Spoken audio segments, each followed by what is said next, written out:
Hello friends, welcome to my channel. जय माता दी। इस वीडियो में आज मैं आपके साथ शेयर कर रही हूँ दशा माता व्रत के लिए डोरा कैसे लें, उसकी पूजा सामग्री क्या है। तो सबसे पहले हम पूजा सामग्री देख लेते हैं। पूजा के लिए सबसे पहले हमें चाहिए होगा एक जल का कलश। ये जल का कलश आप तांबे का भी ले सकते हैं, पीतल का भी ले सकते हैं। अब हमें चाहिए होगा कच्चा सूत या फिर आप इस तरह की मौली का धागा भी ले सकते हैं जो कि कच्चे सूत से ही बना होता है। और आप इस तरह का पीला धागा भी ले सकते हैं। जैसी आपकी सुविधा हो, आपको जो भी धागा मिल जाए आप वो दशा माता व्रत के डोरे के लिए ले सकते हैं। उसके बाद हमें चाहिए होती है इस तरह की हरी भरी गेहूं की बालियां। यदि आपको इस तरह की गेहूं की बालियां ना मिले तो आप जो गेहूं के दाने आते हैं वो भी पूजा के लिए यूज कर सकते हैं। अब हमें चाहिए होती है हल्दी।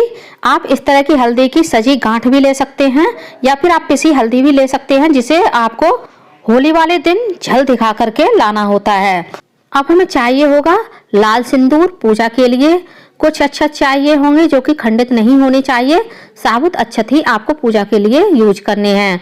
उसके बाद हमें चाहिए होगा एक घी का दीपक और धूप बत्ती।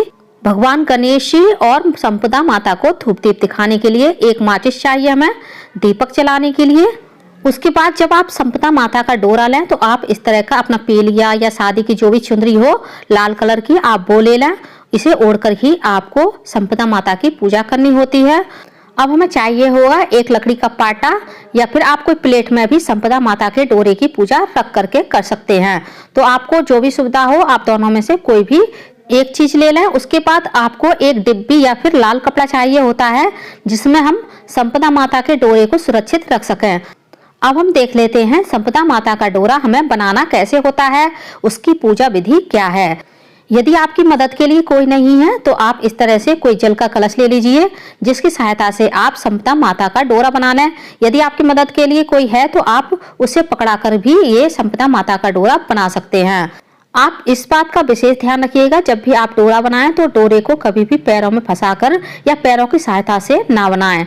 साथ ही आपको डोरे की लंबाई थोड़ी ज्यादा रखनी है ताकि उसमें 16 गांठें आराम से लग जाएं। डोरा छोटा नहीं पड़ना चाहिए। संपदा माता की पूजा हिंदू धर्म में बहुत ही महत्वपूर्ण मानी जाती है। इस दिन धन धान की देवी की पूजा की जाती है और यह पूजा होली के अगले दिन की जाती है। चैत्र मास की कृष्ण पक्ष की प्रतिपदा के दिन धन संपत्ति की देवी संपदा माता का डोरा बांधा जाता है तथा वैशाख मास में कोई शुभ दिन देख करके यह डोरा खोलते हैं। डोरा बांधते समय और डोरा खोलते समय व्रत रखा जाता है और व्रत खोलने के बाद हलवा पूड़ी का भोजन किया जाता है। संपदा माता के इस डोरे में 16 तार लिए जाते हैं। एक तरफ 8 तार और दूसरी तरफ 8 तार। इस तरह से हमारे 16 धागे बनकर के तैयार हो चुके हैं। अब हम इस धागे में 16 गठाने लगाएंगे। इस गठानों को आपको इस प्रकार से लगाना है ताकि धागा छोटा ना पड़े। आप पास पास 16 गांठें लगा लें। जब आपकी 16 गांठें पूरी हो जाएंगी तब आप इन गांठों को एक बार गिन करके चेक कर लें ताकि कोई भी गांठ कम या ज्यादा न रह जाए। उसके बाद जो हमने जल का कलश लिया है, इस जल के कलश पर भी हमें 16 कुमकुम की और 16 हल्दी की टिक्की लगानी है और एक स्वास्तिक का चिन्ह बनाना है। अब हमें इस डोरे की पूजा करनी होती है तो पूजा विधि देख लेते हैं। अब हम कोई पाटा या प्लेट लेंगे जिस पर हम थोड़े से अक्षत का आसन देकर भगवान गणेश की स्थापना करेंगे। क्योंकि कोई भी कार्य हमारा निर्विघ्न संपन्न हो, इसके लिए हम भगवान गणेश की पहले पूजा करते हैं। भगवान गणेश को हम कुमकुम से हल्दी से पूजते हैं, साथ ही अक्षत चढ़ाएंगे। एक हल्दी की गांठ, एक सुपारी और जो भी आपके पास पुष्प हो आप वो चढ़ा दीजिएगा। उसके बाद हम भगवान गणेश को वस्त्र रूपी मौली अर्पित कर देंगे और एक घी का दीपक जलाएंगे और भगवान को धूप दीप दिखाएंगे ताकि भगवान गणेश हमारी पूजा में सहायता करें, हमारी पूजा में कोई विघ्न ना पड़े। अब हम भगवान गणेश को धूप दीप दिखा देंगे और साइड में ही चौकी पर धूप दीप को रख देंगे। अब हम पाटे पर एक स्वास्तिक का चिन्ह बना लेंगे जहां पर हम संपदा माता के डोरे की पूजा करेंगे। तो हमने कुमकुम से स्वास्तिक का चिन्ह भी बना लिया है और कुछ अक्षत भी हमने स्वास्तिक पर अर्पित कर दिए हैं। अब हमने जो हल्दी ली थी जिसे हम जल दिखाकर लाए थे, उस हल्दी में हम अपने 16 गांठ वाले धागे को इस प्रकार से रंग लेंगे और इस धागे को हम जहां पर हमने स्वास्तिक बनाया है उस जगह रख देंगे। स्वास्तिक पर हम कुछ पुष्प भी चढ़ा देंगे। अब हम संपदा माता के डोरे की कुमकुम से पूजा कर देंगे और यही कुमकुम हम अपनी मांग में और अपने मस्तक पर भी लगा लेंगे। अब हमने जो गेहूं की बाली ली हैं उनमें से 16 दाने हम लेंगे हाथ में और संपदा माता की कथा को हम सुनेंगे। संपदा माता की कहानी में राजा नल और दमयंती की कहानी सुनी जाती है।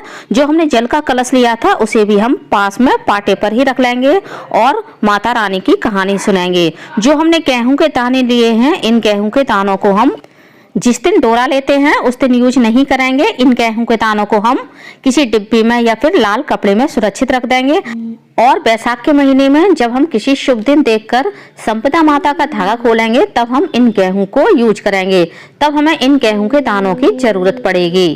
और कलश के जल को आप किसी तुलसी के क्यारे में चढ़ा दें या फिर सूर्य भगवान पर अर्पित कर दें।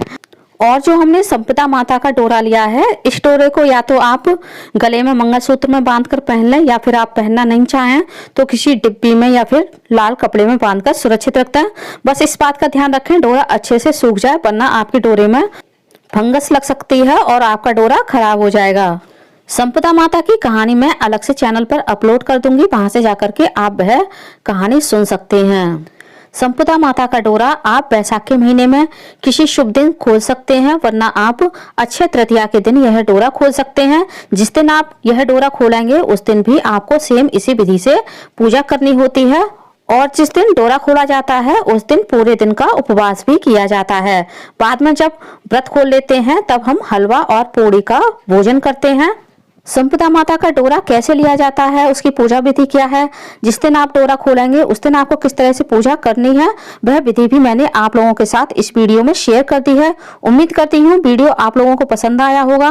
वीडियो आप लोगों को कैसा लगा कमेंट्स करके जरूर बताइएगा। और यदि आप मेरे चैनल पूनम की आस्था पर पहली बार आए हैं तो प्लीज चैनल को सब्सक्राइब कर लीजिए। वीडियो को ज्यादा से ज्यादा लाइक कीजिए, शेयर कीजिए, साथ ही बेल आइकन को प्रेस कर दीजिए ताकि हमारे आने वाली सारी लेटेस्ट वीडियो की नोटिफिकेशन आप लोगों को टाइम से मिल सके। कमेंट्स बॉक्स में जय माता दी अवश्य लिखिएगा। धन्यवाद फ्रेंड्स, जय माता दी।